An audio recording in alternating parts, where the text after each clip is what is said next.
প্রথম আলোর অডিও সংবাদে স্বাগত। শামসুজ্জোহা জানিয়ে দিচ্ছি দিনের প্রধান খবরগুলো। এক জরিপে অংশ নেওয়া ভোটারদের ৯০% বেশি জানিয়েছেন তারা এবারের নির্বাচনে ভোট দিতে চান, আর ৮% জানিয়েছেন তারা এখনও ভোট দেওয়ার বিষয়ে অনিশ্চিত বা ভোটে অংশ নেওয়ার বিষয়ে পরিকল্পনা করছেন না। অন্যদিকে যারা আগে আওয়ামী লীগকে ভোট দিতেন তাদের ৪৮.২% এবার বিএনপিকে ভোট দেবেন। Uncovering the public pulse findings from the nationwide survey শীর্ষক মতামত জরিপে এই তথ্য উঠে এসেছে। Communication and research foundation CRF এবং Bangladesh election and public opinion studies একসঙ্গে এই জরিপ পরিচালনা করেছে। বুধবার রাজধানীর জাতীয় প্রেসক্লাবে আয়োজিত সংবাদ সম্মেলনে এই জরিপের ফলাফল তুলে ধরেন সিআরএফের স্ট্র্যাটেজিক কোঅর্ডিনেটর জাকারিয়া পলাশ। তিনি জানান তারা দেশের ৬৪ জেলার ১৮০টি সংসদীয় আসনে ভোটারদের উপর এই মতামত জরিপ করেছেন।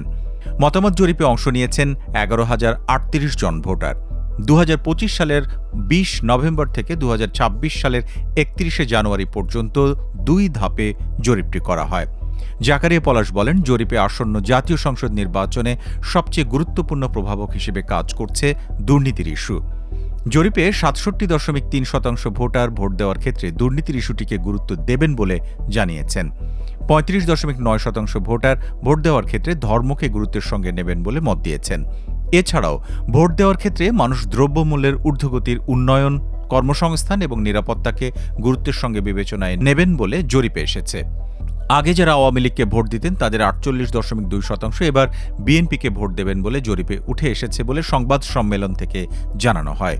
সংবাদ সম্মেলনে এছাড়াও বলা হয়, আগে আওয়ামী লীগকে ভোট দিতেন এমন ২৯.৯% ভোটার জামায়াত ইসলামকে, ৬.৫% ভোটার জাতীয় নাগরিক পার্টি এনসিপিকে ভোট দেবেন বলে জানিয়েছেন। ১৩% ভোটার অন্যদের ভোট দেবেন। ২.৪% ভোটার এখনও সিদ্ধান্ত নেননি বলে জানিয়েছেন।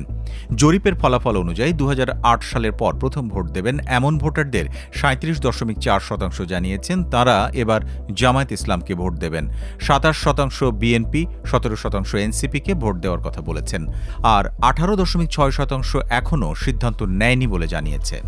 জরিপের ফলের বরাত দিয়ে সংবাদ সম্মেলনে বলা হয়, ভোট দেওয়ার ক্ষেত্রে মানুষ দল ও প্রার্থী দুটিকে সমানভাবে গুরুত্ব দিচ্ছে এমনটা জানিয়েছেন ৩৩.২% ভোটার। ৩০.৪% ভোটার শুধু দলকে গুরুত্ব দেবেন বলে জানিয়েছেন। শুধু প্রার্থীকে গুরুত্ব দেবেন ৩০.২% ভোটার, আর ৬.১% ভোটার ভোট দেওয়ার ক্ষেত্রে কোনটিকে গুরুত্ব দেবেন তারা এখনও তা ঠিক করেননি বলে জানিয়েছেন। সংবাদ সম্মেলনে অতিথি হিসেবে উপস্থিত ছিলেন যুক্তরাজ্যের রেডিং বিশ্ববিদ্যালয়ের অর্থনীতির ভিজিটিং প্রফেসর এবং নর্থ সাউথ ইউনিভার্সিটির প্রফেসরিয়াল ফেলো এম নিয়াজ আসাদুল্লাহ।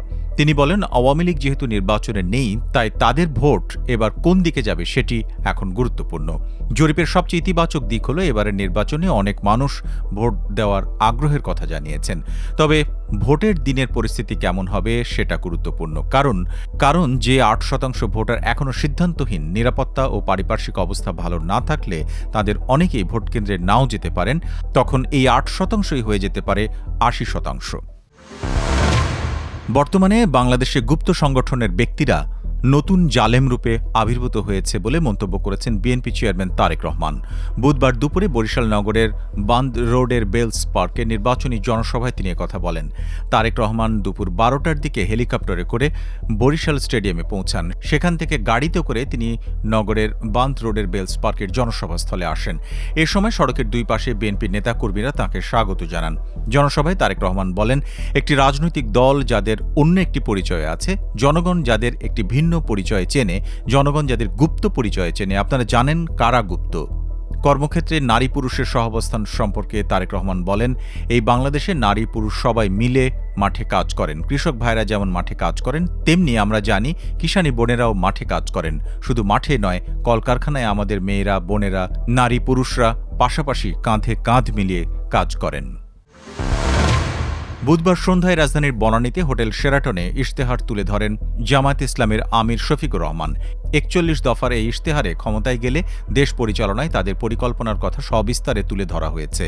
ভোটে ১১ দলীয় জোট হয়ে অংশ নিচ্ছে জামায়াত ইসলামী। ইশতেহারের ১০টি বিষয়ে দলটি কি করবে সে বিষয়ে গুরুত্ব দিয়ে সরকার পরিচালনার ২৬টি বিষয়কে অগ্রাধিকার হিসেবে তুলে ধরে একটি নিরাপদ ও মানবিক বাংলাদেশের ইশতেহার ঘোষণা করেন জামায়াতের আমির। ত্রয়োদশ জাতীয় সংসদ নির্বাচনকে সামনে রেখে এই ইশতেহার ঘোষণা অনুষ্ঠানে অতিথিদের মধ্যে বিভিন্ন রাজনৈতিক দলের নেতা, ব্যবসায়ী নেতা, কূটনৈতিক, জামায়াতের পেশাজীবী সমর্থকদের মধ্যে শিক্ষক, আইনজীবী এবং চিকিৎসকরা উপস্থিত ছিলেন। জামায়াত ক্ষমতায় এলে কি কি পরিবর্তন ঘটবে তা নিয়ে দীর্ঘ বক্তব্য তুলে ধরেন তিনি।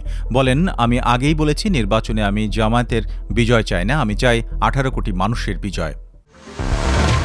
জামায়াত ইসলামের নেতারা ঢাকায় যুক্তরাষ্ট্রের দূতাবাসে গিয়ে তাঁদের জঙ্গি হিসেবে উপস্থাপন করেন বলে অভিযোগ করেছেন ইসলামী আন্দোলন বাংলাদেশের আমির সৈয়দ মোহাম্মদ রেজাউল করিম। তিনি বলেন, বিভিন্ন জায়গায় দেখেছি আমেরিকার সাথে তারা সেখানে আমাদের উগ্রবাদী হিসেবে উপস্থাপন করেছে। বুধবার বিকেলে জনপ্রত্যাশার ইশতেহার নামে ইসলামী আন্দোলন বাংলাদেশের দলীয় ইশতেহার ঘোষণাকালে সাংবাদিকদের প্রশ্নের জবাবে কথা বলেন দলের আমির সৈয়দ মোহাম্মদ রেজাউল করিম। রাজধানীর পুরানা পল্টনে দলীয় কার্যালয়ে ইশতেহার ঘোষণা করা হয়। এ সময় দলের জ্যেষ্ঠ নেতারা উপস্থিত ছিলেন। চরমনায় পীর হিসেবে পরিচিত রেজাউল করিম বলেন, বাংলাদেশের কোনো দলীয় নেতা আজ পর্যন্ত বাংলাদেশে জঙ্গি আছে, উগ্রবাদী আছে, কোনো নেতা বলছে এরকম ইতিহাস নেই। কারণ বাংলাদেশকে কেউ কলঙ্কিত করতে চায় নাই। কিন্তু আমাদের দুঃখ সহকারে বলতে হয় যে জামায়াতের নায়েবে আমির আব্দুল্লাহ মোহাম্মদ তাহের সাহেব সে আমেরিকার দূতাবাসে আমাদের জঙ্গি হিসেবে উপস্থাপন করেছেন। এই ছিল এখনকার মতো।